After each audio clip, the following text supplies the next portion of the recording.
Hello friends, Judy here with Flourish in His Word. Thanks for joining me, and if you are new to this channel, welcome. Today we are going to be talking about how I approach starting a new book in the Bible. I recently finished the book of Romans. I was in the book of Romans for probably about 2.5 to 3 months, I want to say. I was in it for quite some time. I was just really taking my time through it. It is 16 chapters long. This morning I am starting a new book. I'm going to be studying the book of Colossians. And, I was doing this morning, doing all of my steps of what I do whenever I start a new book. And this afternoon I was just thinking, you know what, why not share with you guys what I do when I am about to start a new book? What is my process? Kind of my thoughts behind it, and maybe that can be helpful to you. Let's go ahead and get started. When I am starting a new book in the Bible, one of my first things that I like to do is gather context. Now, I created a video on how I gather context, so I'm not going to go too much into it. I do want to share the resources that I used this time around. I don't always use the exact same resources every single time that I gather context, but I do want to show you what I did for this book. I used the NLT Illustrated Study Bible. So let me go ahead and get it open. And so what I do when I'm about to gather context is I read the information in the beginning of, like for instance, in this one, the study Bible, I will read all the information in the beginning of the book that they provide.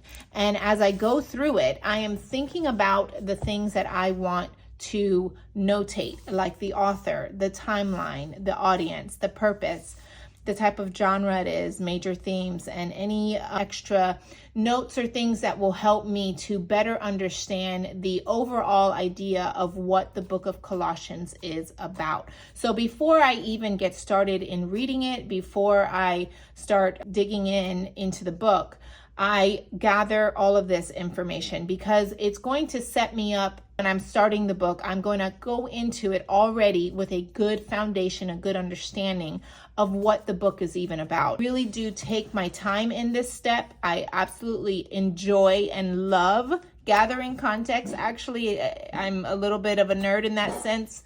Sorry if you hear my dog barking. I'm a little bit of a nerd in that sense that I really do love taking my time in studying out a context of a book before starting to actually even read it. I read through all of this, and as you can see this morning, I went ahead and highlighted some things that just stood out to me that I wanted to add into this page. So I'll read through all of this. Some pages, some books have much more information to read through. So I'll kind of weed through it and just pick and choose what I want to fully read through and highlight. And so when I do that with that, I just put this aside, and I will do the same I did the same in this book. So this is the Bible handbook, and I actually did do a review. I'm just notating it. This is another resource that I used this morning for this book, and I love to use this one. I almost do use this one every single time I gather context because it has all of the information very easily laid out of what I'm looking for. Just kind of read through it all, and as I was pulling some things out, I was adding it to my page there. The other thing I like to do in this book is look at the outline. Sometimes, like the book of Romans, I actually wrote out the outline here. I used the Bible handbook, used their outline to create this outline. I didn't write every single thing, but I wrote what would help me to know what the sections are. This time I decided to do something else, which I'm going to show you in a moment, but their outline is very good. Then over here, I just kind of glanced through this. This is relating Colossians to Galatians. There's a lot of similarities in the two books of Colossians and Galatians, so they're giving you a reference guide to compare the two books and the scriptures that go with each. So I really love that it has that. So that's the other thing that I did. These were the only two physical resources that I used to read through. The other thing that I used was Bible Project. Now, if you are not familiar with Bible Project, it is an app that you can download onto your phone, onto your tablets. You can pull it up on the internet bibleproject.com, and it has amazing videos.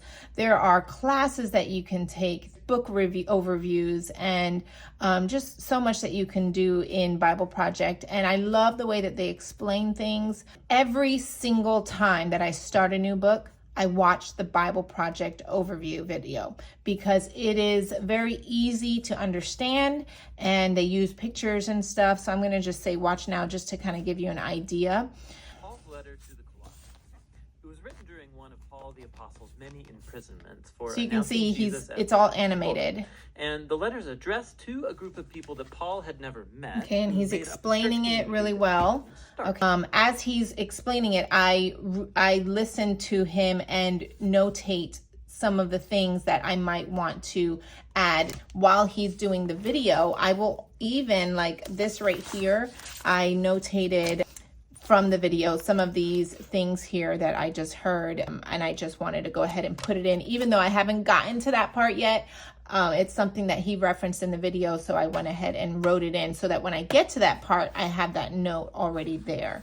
That's what I did with the preparing for the book of Colossians in the morning. So I did those 3 resources. The other thing that I did was in the Bible Project, there is a place that you can actually print out their poster, is what they call it. So like I said, I normally write out an outline, but because Bible Project does an outline of the video of what they explain when they explain the entire book, it's kind of like it isn't its own outline. Let me bring you in. So I went ahead and just printed it out and made this my outline. I absolutely love it, but in order for you to like fully understand the outline, you have to watch the video so that you can grasp what the outline is talking about. You can look up how I gather context in the other video. I go through each step, what I'm looking for each section, when I'm looking for the author and the timeline and audience, right? Because I don't generally just write Paul. I write a little bit more about Paul or the timeline. I always like to write a little bit more information. And the act of writing it out for me really helps me to take in what I'm writing or what I'm reading, take in what I'm writing, and it sticks better in my brain. That's just how I work. If you don't need to do that and you can just read through it in the resources and listen to it and you're good to go, then, that's great. But for me, I really do need to write things out. And when I do that, I'm able to really retain it in a better way. And I grasp what it's talking about in a better way. So I just like to take that extra step and write it out.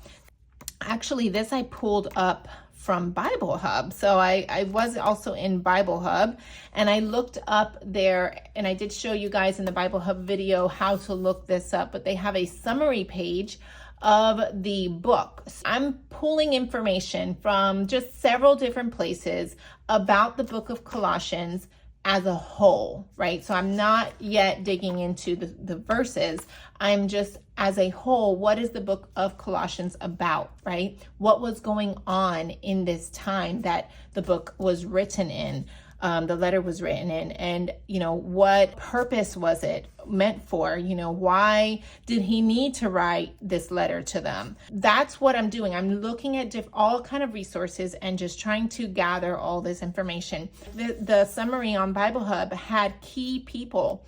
And so automatically by looking this up, writing this out, I know who are the key people as I'm reading the book. And the book is extremely short. It's only 4 chapters. But as I'm reading through it, and now if I come across one of these names, because I did the little bit of research beforehand, I already know who these people are. Like I know a little bit of information about them. And so it's going to give me a better understanding as I'm reading what's going on, right? I went ahead and tipped this in, and so that's just adding a piece of paper into the Bible. But once I do all of that context information, I write it all in, printed out my outline. What I did was read through the entire book. So now this is only 4 chapters. It is not that big of a book. So I read it all this morning. the first time that I read it through, what I always look for is anytime there's a mention of Jesus, of God, of the Holy Spirit, any of the deity of God, I highlight that. And anytime that it's anything like explaining something about him, which I didn't fully do that part because the book of Colossians is all about Jesus Christ. Like I could have probably highlighted almost half of the book in yellow, because that is one of the wonderful things about the book of Colossians is it's pointing to Jesus, that everything in its entirety, in its wholeness, is Jesus Christ, is about Jesus, right? Jesus is entirely sufficient. He is above all things and he is entirely supreme. So I just wrote those things out. But I did go ahead and any mention of Christ, God, Spirit, Father, Son, right? So I went ahead and highlighted those in yellow. This is actually a note from, I don't even know when I wrote this note. It was from another time, another study, and I cross-referenced it. This is from a different study that I did, and I just cross-referenced it and wrote a note in my Bible about it. During my reading, looking for key themes, key words, just kind of getting my mind thinking about what is the overall idea of the book. And I'm looking for that. I'm thinking about that as I'm reading through the entire book. And the overall idea that I got from my initial read was, one of the things that stood out to me was it said in him, through him. There was a lot of through him and in him that the book of Colossians talks about. And for in him, all the fullness of God was, right? So it talks a lot about that. And he is before all things, and in him, all things hold together. That idea of in him, in Jesus Christ, was one of the big themes. So I went ahead and notated that. I just made this little note: stand firm in the knowledge and faith of Jesus Christ. I think I just read that in one of the resources that I was using, and so I just made a little sticky. My next step is to take it by section. So tomorrow, when I'm doing my quiet time, I will take it probably by sections, maybe like the first section like here or something like that. I'm going to read through it and kind of determine that. But I will really zone in on the portions of scripture. Of course, I added a little bit of color and creativity to the title here. And that is basically what I do when I'm about to study a new book in the Bible. And so I hope that this was helpful to you. I hope that you just got some ideas of maybe what you can do when you're about to study. Don't feel like you have to like get through an entire chapter and study a whole chapter right away when you're about to start a new book. And, like I say all the time, like you have to check off the date that you did it. Slow down, do your research, gather context. Whether this takes you an hour or a day or 2 days worth of putting in, 20 minutes at a time to gather your context. Do this step first. Do the step of reading the whole book as a whole, because it's going to give you a good overall understanding. And then go back and then study, then slow down, then take it section by section, and do your deeper study if that's what you're wanting to do. This is basically everything. Thank you again for watching, and let me know in the comments below if this was helpful. I love to hear feedback from you guys, and I really do appreciate you guys being here and watching, and I hope you guys have a wonderful rest of your day. I will see you in the next video.